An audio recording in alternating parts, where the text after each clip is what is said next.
Welcome to all of you in the Facebook page of Government Schools of Jammu Province. My name is Balwinder Singh and I am a teacher from GMS Jalia Zone Mandi, a district Punch.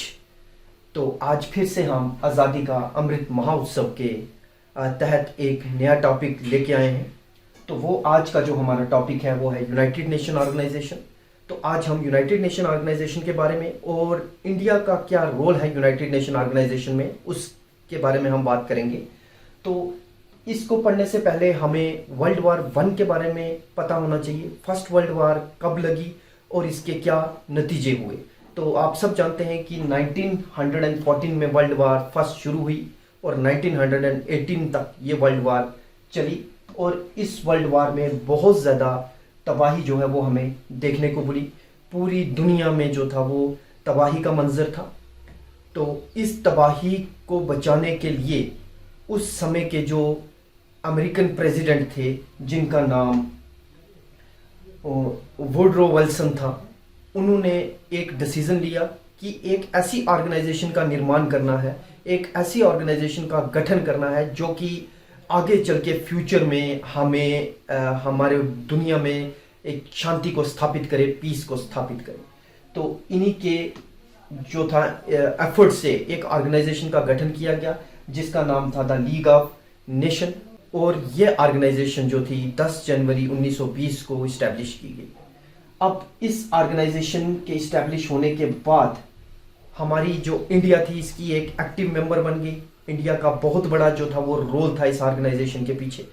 अब इस organisation तो चल रही थी, अपना काम कर रही थी, पूरी दुनिया में जो था वो शांति को स्थापित करने की कोशिश कर रही थी। लेकिन उसी दौरान बहुत सारी कंट्रीज जो थी वो एक दूसरे से दोबारा से भिड़ने लगी, फिर से लड़ने लगी और उसका नतीजा आहिस्ता आहिस्ता आगे चल के क्या हुआ कि हमें फिर से एक और वर्ल्ड वार देखने को मिल गई जो थी वर्ल्ड वार सेकंड।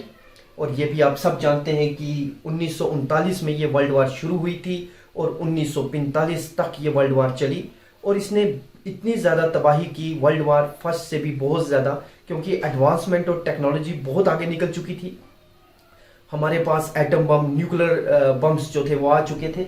आपके पास हमारी ये जो लाइव एग्जांपल है जापान की हिरोशिमा और नागासाकी में ये जो एटम बम गिराया गया और वहाँ पर बहुत ज़्यादा जो थी इसके कारण तबाही उन लोगों को झेलनी पड़ी।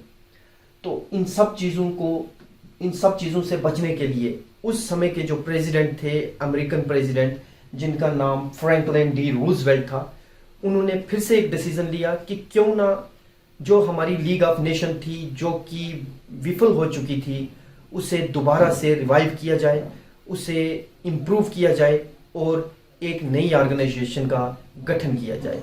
तो इन्होंने फिर से एक ऑर्गेनाइजेशन को जन्म दिया जिसका नाम था यूनाइटेड नेशन ऑर्गेनाइजेशन, जो कि आपके सामने है। यूनाइटेड नेशन ऑर्गेनाइजेशन की स्थापना जो थी वो 24 अक्टूबर 1945 को की गई थी। 1945 को इसकी स्थापना की गई थी। यूनाइटेड नेशन ऑर्गेनाइजेशन की स्थापना के बाद जब हमने देखा कि वर्ल्ड की सारी कंट्रीज जो थी वो एकजुट हो गई और इकट्ठी होके सारी कंट्रीज ने यहाँ पर इनका साथ दिया और दुनिया में पीस को, शांति को इस्टेब्लिश करने के लिए जो थे वो एकजुट हो गए और सारी कंट्रीज जो थी वो यूएनओ के साथ शामिल हो गई। आज की जो हमारी वीडियो थी वो यहीं तक थी, यूनाइटेड नेशन ऑर्गेनाइजेशन की स्थापना तक। आगे हम जो है अपनी नेक्स्ट वीडियो में देखेंगे कि भारत का क्या रोल है यूनाइटेड नेशन ऑर्गेनाइजेशन में और भारत किस तरह से, किस हद तक जो है वो यूनाइटेड नेशन ऑर्गेनाइजेशन की मदद कर रहा है। तब तक के लिए थैंक यू। जय हिंद।